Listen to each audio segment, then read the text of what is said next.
राम राम, मेरा नाम है आदित्य और ग्रह लक्षणम ज्योतिष में आपका स्वागत है। इस वीडियो में हम जानेंगे कि नक्षत्र क्या होता है और उनका उपयोग हम अपने बेनिफिट के लिए कैसे कर सकते हैं।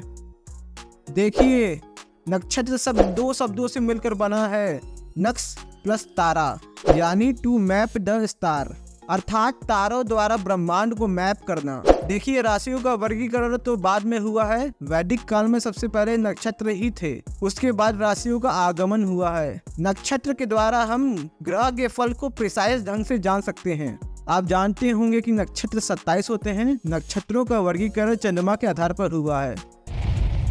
पृथ्वी के चारों ओर चंद्रमा को चक्कर लगाने में लगभग 27 दिन लगते हैं। इसीलिए हम पूरे ज़ोडिएक बेल्ट को 27 बराबर भागों में बांट देंगे। देखिए, ये हमारा सौर मंडल है और ये पूरा ज़ोडिएक बेल्ट। मैंने आपको पिछले वीडियो में बताया था कि सारी 12 राशियां कुछ और नहीं बल्कि तारों का ग्रुप है। यह ज़ोडिएक बेल्ट हमारे सौर मंडल को 360 डिग्री के सर्कल में घेरा हुआ है। हमें नक्षत्र को प्राप्त करने हेतु इसे ही 27 बराबर भागों में बांटना है। पर हम जब नक्षत्र की बात करते हैं तो इसमें कुछ और तारामंडल भी जुड़ जाते हैं जो राशियों में नहीं लिए जाते। अब हम इन्हें 27 बराबर भागों में बांट सकते हैं। यह नक्षत्र अश्विनी से लेकर रेवती तक कुछ इस प्रकार है।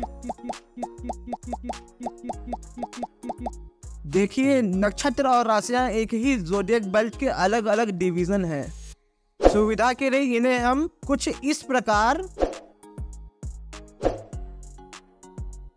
अरेंज कर सकते हैं।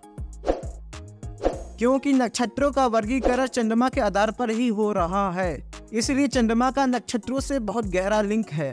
आप लोगों ने सुना होगा कि प्रजापति दक्ष ने अपनी 27 पुत्रियों का विवाह चंद्रमा से किया था, परंतु चंद्रमा को केवल रोहिणी ही पसंद थी। यह दक्ष की 27 पुत्रियां कुछ और नहीं बल्कि नक्षत्र हैं, और चंद्रमा को रोहिणी नक्षत्र इसलिए प्यारा है क्योंकि जब चंद्रमा रोहिणी नक्षत्र में होता है तो उसका ऑसिलेशन नॉर्मल से अलग होता है। चंद्रमा जब रोहिणी नक्षत्र में होता है तो बहुत अच्छा फल करता है, और चंद्रमा रोहिणी नक्षत्र में उच्च का भी होता है, इसलिए चंद्रमा को रोहिणी नक्षत्र बहुत प्यारा है।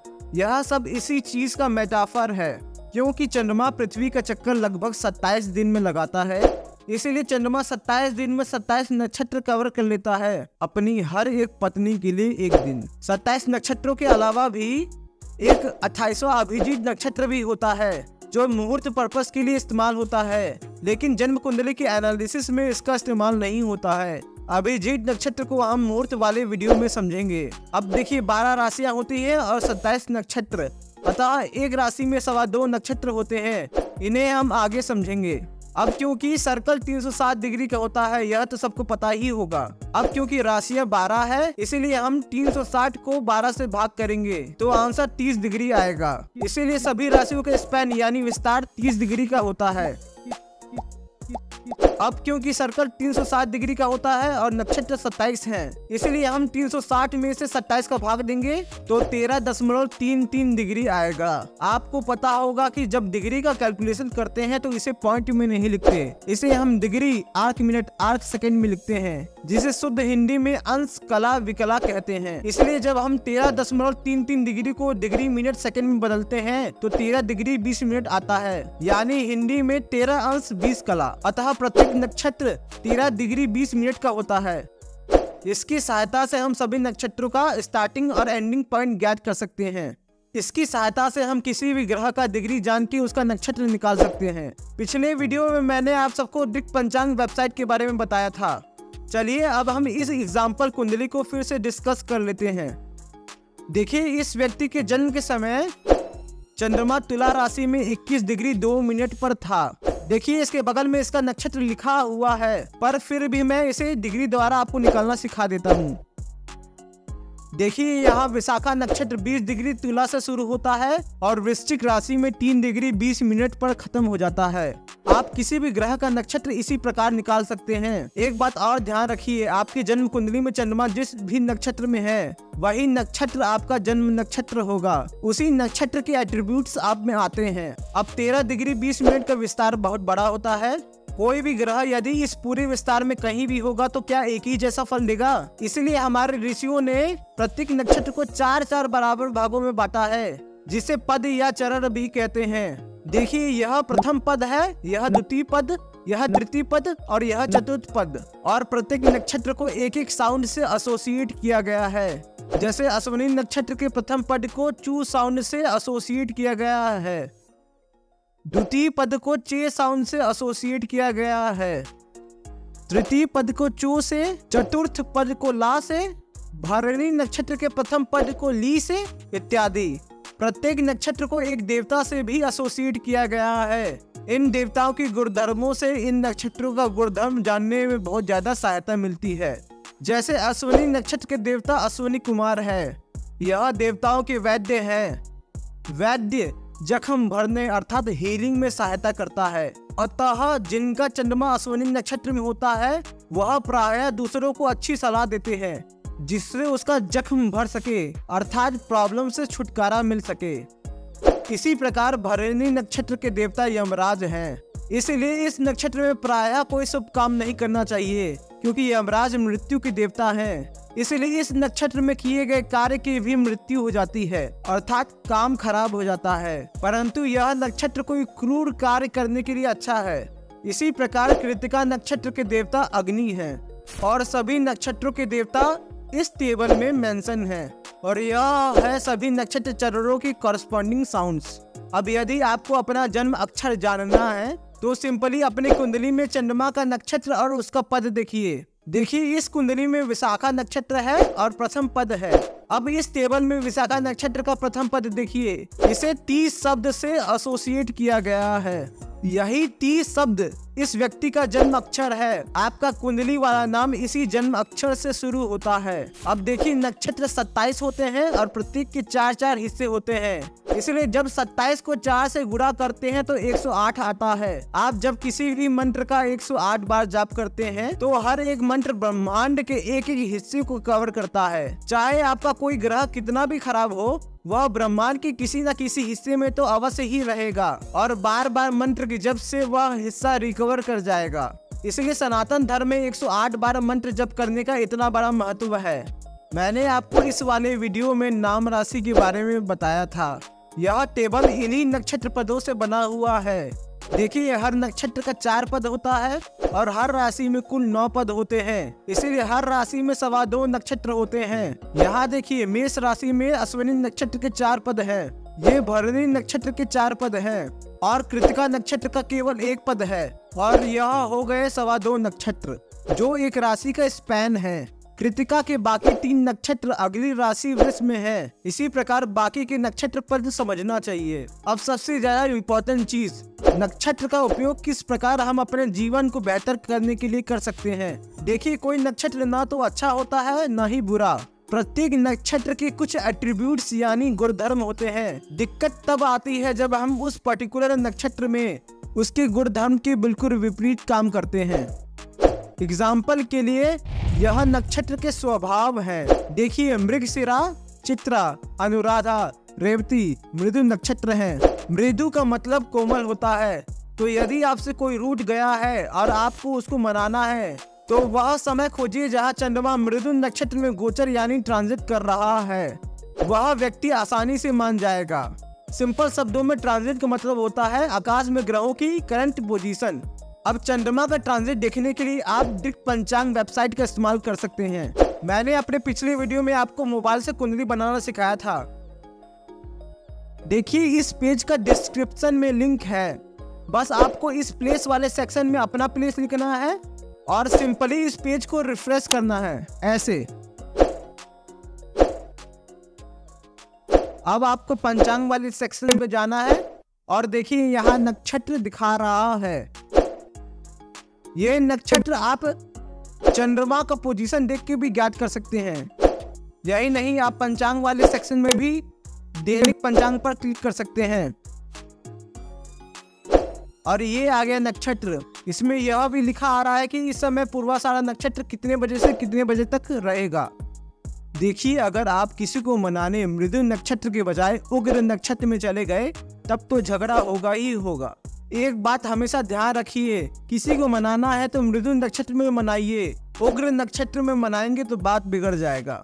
देखिए, पुनर्वसु, स्वाति, श्रवण, धनिष्ठा, शतभिषा चर नक्षत्र हैं। चर का सिंपल मतलब मूवमेंट होता है।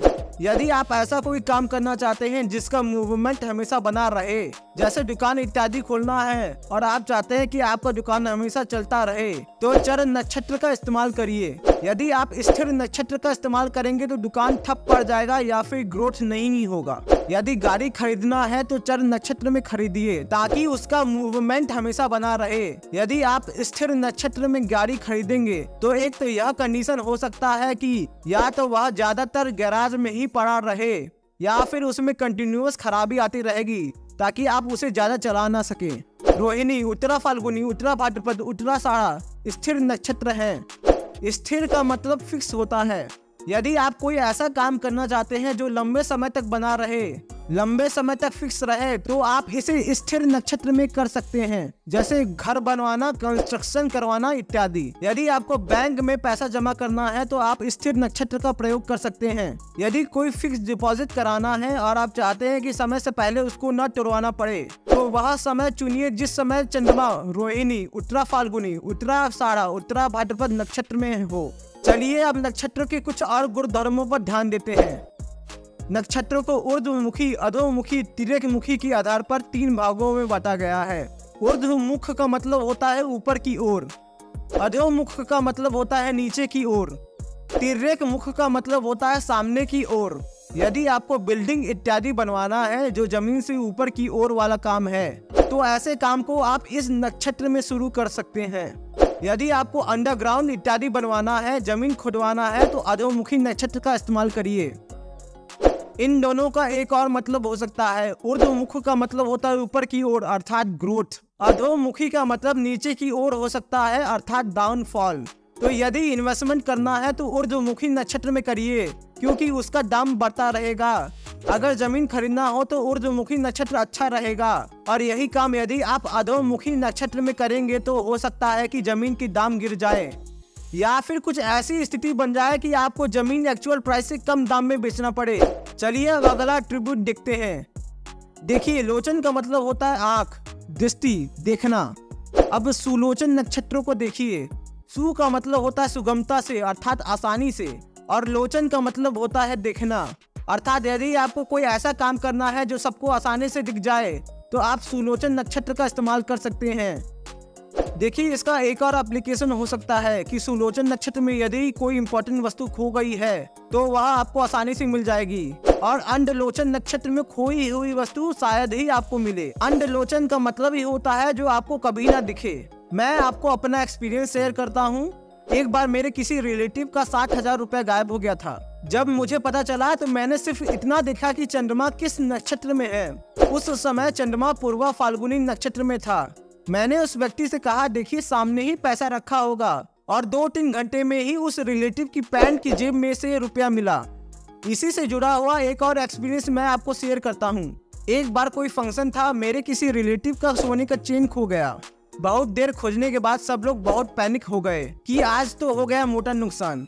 घर में इतने सारे मेहमान आए हैं, केटरिंग वाले भी आए हैं, अब तो शायद ही चेन मिलेगा। जब मुझे इस बारे में पता लगा तो मैंने प्रश्न कुंडली बनाई। उस समय भी चंद्रमा पूर्व फाल्गुनी नक्षत्र में ही था। तब तो मुझे इतना तो यकीन हो गया कि चेन यहीं कहीं आसपास है और 100% मिलेगा ही मिलेगा। मैंने उस प्रश्न कुंडली में यह देखा कि गुलिक किस राशि में है। गुलिक जिस राशि में होता है उस राशि की दिशा में ही खोई हुई वस्तु मिलती है। मैंने उनसे कहा कि उत्तर पूर्व दिशा में ही खोई हुई वस्तु मिलेगी, और मैंने उनसे यह भी कहा कि वह चेन एक जगह स्थिर नहीं है, वह लगातार घूम रहा है। मुझे लग रहा था कि कोई व्यक्ति उसे अपने पर्स या जेब में लेकर घूम रहा है। बहुत देर हो गया था, रात भी हो गई थी, तब भी वह चेन नहीं मिला। अंत में वह रिलेटिव जब सोने गया तो वह चेन उसके कपड़े में ही अटका हुआ मिला, और जिस स्थान पर वह चेन मिला वह घर का उत्तर पूर्व दिशा ही था। देखिए, यदि आप कोई YouTube वीडियो देखेंगे या फिर गूगल पर सर्च मारेंगे तो उसमें लोग आपको उल्टा बताएंगे कि सुलोचन नक्षत्र में कुछ खो जाता है तो जल्दी नहीं मिलता, और अंडलोचन नक्षत्र में आसानी से वस्तु मिल जाती है। अगर यह सत्य होता तो सुलोचन नक्षत्र में 2 बार खोई हुई वस्तु नहीं मिलती। नाम से ही स्पष्ट है, सुलोचन का मतलब होता है जो आसानी से दिख जाए, और अंडलोचन का मतलब होता है जो कभी ना दिखे। इसलिए ऑथेंटिक जानकारी के लिए ग्रह लक्षण ज्योतिष से जुड़े रहिए। अब थोड़ा कुछ सावधानियों पर भी चर्चा कर लेते हैं। देखिए, एक सूर्योदय से दूसरे सूर्योदय के बीच का समय लगभग 24 घंटा होता है और नक्षत्र का विस्तार 13 डिग्री 20 मिनट का होता है। चंद्रमा को भी 13 डिग्री 20 मिनट चलने में लगभग 24 घंटे लगते हैं। लेकिन यह जरूरी नहीं है कि हर नक्षत्र सूर्योदय से ही चालू हो। चंद्रमा जब भी नक्षत्रों के स्टार्टिंग और एंडिंग पॉइंट को क्रॉस करता है तो उस मोमेंट पर नक्षत्र बदल जाता है। यह क्रिया कभी भी हो सकती है, दोपहर में भी और आधी रात को भी। दिन के 24 घंटे में कभी भी नक्षत्र बदल सकता है। एक नक्षत्र 2 दिन को ओवरलैप कर सकता है। सुविधा के लिए यह माना जाता है कि सूर्योदय के समय चंद्रमा जिस राशि में जिस नक्षत्र में है वह नक्षत्र पूरे दिन के लिए माना जाता है। परंतु कुंडली एनालिसिस और मुहूर्त सिलेक्शन में ऐसा नहीं करना चाहिए।